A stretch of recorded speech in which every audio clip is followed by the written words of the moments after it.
Rob almost got me killed, cutting over a lane. The bike tried to cut over too, realized Rob was there, and then cut back into where I was hauling dick. Almost killed us. I had to light up the brakes.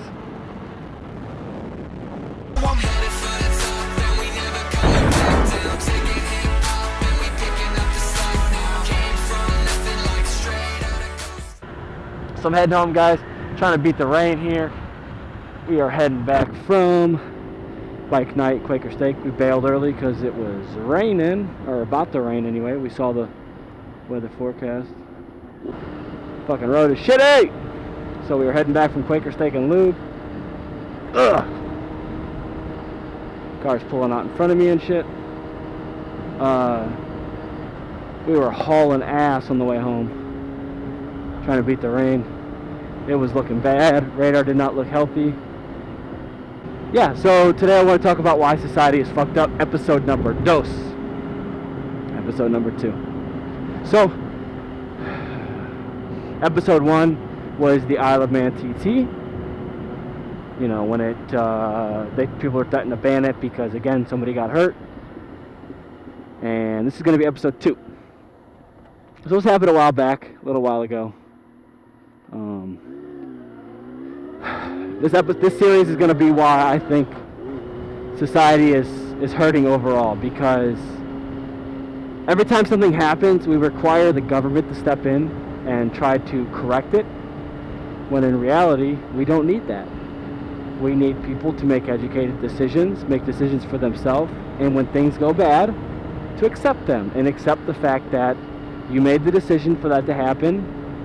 You need to, and you have to deal with the end result. And we don't do that anymore. Anytime something bad happens, we try to blame somebody instantaneously so that we don't take responsibility for what happened. Come on, guy, turn right. Thank you. So, as a kid, when you do something wrong, you should be held responsible for it. It's that simple. Your parents should teach you lessons that you're held responsible for the decisions and actions that you make as a child. Should you get as penalized as much as an adult? Of course not. That's why you're a kid. You're there to learn. That's why the law system has 2 different tiers, per se. One for if you're an adult, one for if you're a kid. Now, if you're old enough to have known better, you're 15, 16 years old, at that point you know better than to steal, than to do certain things. So if you do those and you get held as an adult, I completely agree. So when I was a kid, for example, I made a mistake. I was 10 years old growing up. Now mind you, this is the 90s, so it's a little bit of a different time. Doesn't make it any more okay, any less okay, but it's still a different time. So I'm growing up in the 90s, a little bit of a safer time. I'm sure it probably wasn't at all. It just was less publicized, less media attention when something bad happened. So you didn't know about all the bad things that were happening around the world. But nevertheless, it felt safer. So one day, me and my friends were hanging out, and we decided we were going to go to the movie store right down the street and get a movie, which happened quite frequently. It wasn't something that did not happen. I'm not sure if this is a cop behind me. If it's not, I'm going to go. It is.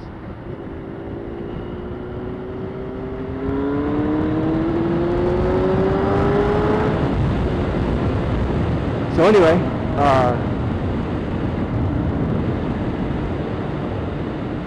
as I was saying, I went to the movie store, and at the movie store they sold lottery tickets, okay? And in order to increase the revenue on selling lottery tickets, oh my god, that fucking car just hit an animal and almost flew into my lane. And in order to increase revenue on the tickets, they had a plastic covering a little frame that showed all the winning lottery tickets from that, all the bigger winning lottery tickets from the video store. So they were like $60 winners, $80 winners, $100 winners, $200 winners, all in this little frame that kind of said, hey, if you buy lottery tickets here, here's what you chance at winning. So anyway, when I was a kid, we went there to go buy a movie, and I don't know why I did this, but I decided, it'd be a good idea is if I stuck my hand in there, pulled out a lottery ticket, and cashed it and got the money for it. So of course, me and my friends were 10 years old. We don't know any better, really. So we're like, yeah, that's a good idea, let's do it. So I stuck my little fingers in there, pulled out a lottery ticket for a $60 winner. Again, didn't know that, probably wouldn't cash it if I was under 18. Handed it to the teller, told him, hey, my mom gave me this to cash. I go in there quite frequently. So he's like, okay.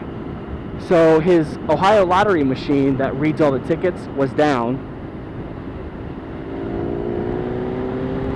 So he couldn't find out if the ticket was good or not. But he trusted me because I was 10 years old, you know. I wouldn't have been that clever. So they ended up cashing the lottery ticket, giving me the $60.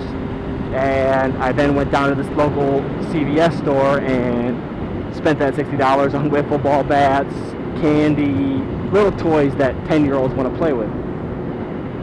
So anyway, they ended up finding out. They ended up calling my dad. My dad found out, asked me what happened. Of course, I didn't know any better, so I told him the truth. And he then proceeded to teach me a lesson. The guy threatened to call the cops. But what is the guy going to call the cops and tell them? Oh, I cashed a lottery ticket to a 10-year-old? No, of course not. So my dad was basically like, you know, yeah, sure, you can tell him, hey, you cashed a ticket to a 10-year-old. Or you can just let me teach him a lesson and we'll pay you the money back. So the guy was obviously okay with that. So my dad taught me a lesson by making me mow the neighbor's lawn at $5 a piece. And these were not little lawns. These were 3, 4, 5 acre lawns. Huge lawns for $5 a piece. So I had to mow 12 lawns to repay that $60 back. That taught me a lesson. That's the kind of message you need to teach your kids. So when they get older, they don't do stupid stuff like they did when they were kids, etc. Now, this brings me to my main point. A story happened recently where this homeowner comes home to his home to find out he had 4 kids in his house with hammers doing about $100,000, or not $100,000, $50,000 worth of damage to his home. So he walks into his home, finds out, hey, he sees 4 kids in there. They've smashed in the walls, smashed in everything that they could to cause as much damage and ruckus as possible. I couldn't go straight there because I'm not heavy enough to actionate the signature, so we're just shortcutting it. So he comes home, finds 4 kids in his house doing major destruction, which in the end of it, they estimated at about $50,000, which is a ton of damage.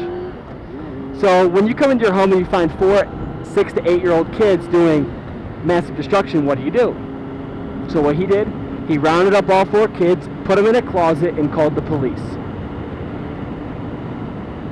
Police come, take the kids, release them to their parents, I don't know what they released them with, whether it's like a court summons or, just a police report of all the damage, so that, I'm not sure if insurance had to pay for it, if they had to pay for it, or what. But nevertheless, $50,000 worth of damage. 2 days later, you will not believe what happened. Can you guess what happened? Police show up at this guy's house with a warrant for his arrest. The homeowner, not the parents of the kids, the homeowner. What for? Can you guess? For detaining the kids in the closet. The closet! He didn't beat them up, he didn't hit them with a hammer, he didn't do anything. Believe me, when I grew up, if I would have done $50,000 worth of damage, getting put in a closet would have been the least of my worries. I'm going to go just detour real quick. I'm not going to go too far. I want to finish this story. So, they arrest him for illegally detaining these kids. The parents were pressing charges. That is absolutely effing ridiculous.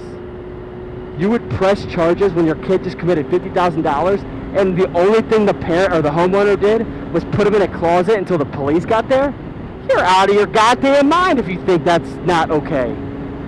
Now, of course, that doesn't mean the guy's going to be convicted, but to even have been thought to be arrested when your kid's just got caught doing $50,000 of damage to somebody's house, and you're trying to press charges because all he did was put them in a place where he could hold them until the police got there, he probably was so fucking enraged, that's the only thing he could do.